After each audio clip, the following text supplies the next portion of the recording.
Hello students, ये आपका geography का चैप्टर नंबर 5 खनिज तथा ऊर्जा संसाधन उसका सेकंड पार्ट है। इससे पहले वाले पार्ट में मैंने आपको खनिजों के बारे में बताया था कि खनिज क्या होते हैं और खनिजों का वर्गीकरण मैंने आपको बताया था। तो आज हम बात करेंगे खनिजों का संरक्षण।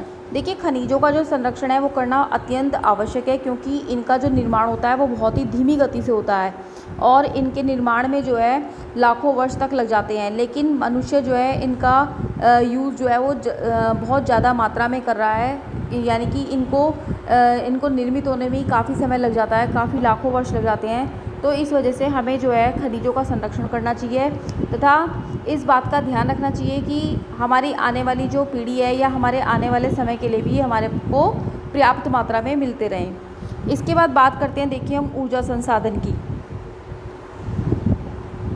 ऊर्जा संसाधन अपने कार्यों को करने के लिए हमें जो है ऊर्जा की आवश्यकता पड़ती है। चाहे हमें भोजन बनाना हो, चाहे हमें एक स्थान से दूसरे स्थान पर जाना हो, तो सभी काम के लिए हमें किसकी आवश्यकता पड़ती है? ऊर्जा की।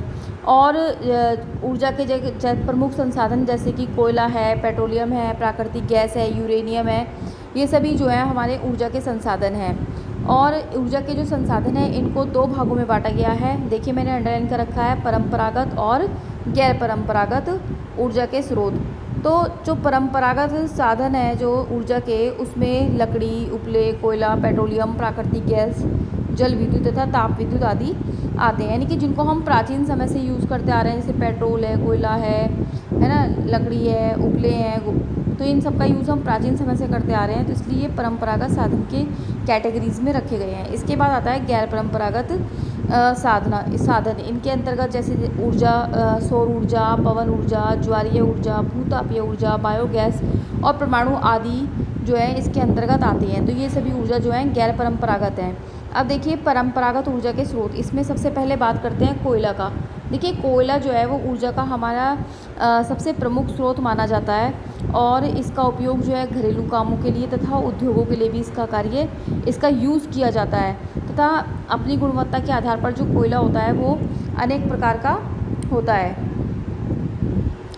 जैसे कि देखिए, दलदली भागों में क्षय तथा नष्ट होने वाले जो पेड़ पौधे होते हैं, कोयला कहाँ से प्राप्त होता है? देखिए, जो पेड़ पौधे होते हैं किसी कारण से जब ज़मीन में दब जाते हैं और बहुत वर्ष हो जाते हैं तो कोयले का निर्माण होता है।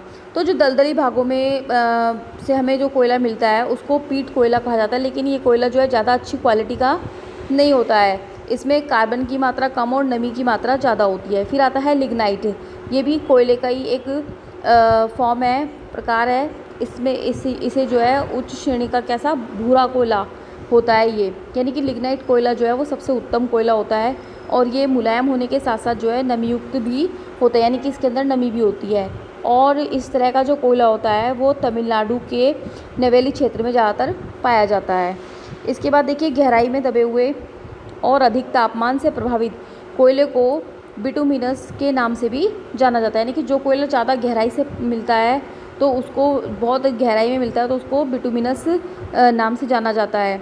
और इस तरह के जो कोयला है ये भारत में धातु शोधन की क्रिया में जो है इसी प्रकार के कोयले का यूज़ किया जाता है। धातु शोधन का मतलब, यानी कि मैंने आपको बताया था जो धातुएं होती हैं वो हमें मिश्रित रूप में मिलती हैं, जैसे अयस्क रूप में, तो उनको प्यूरिफाई किया जाता है पका के आग में। तो उसके लिए हमें जिस हीट की आवश्यकता पड़ती है तो उसको हम कोयले से प्राप्त करते हैं। अब देखिए, कोयले का वितरण, कोयला जो है इसका जो वितरण है हमारे देश में जो है असमान है और ये एक प्रकार का कैसा जीवाश्म ईंधन है और यह है दो भूगर्भिक चट्टानी क्रम में पाया जाता है। अब देखिए, कोयला जो है दामोदर घाटी में, सोन घाटी में, महानदी की घाटी में, गोदावरी वर्धा घाटी आदि में मिलता है। इसके अलावा ये पश्चिम बंगाल में, बिहार में, झारखंड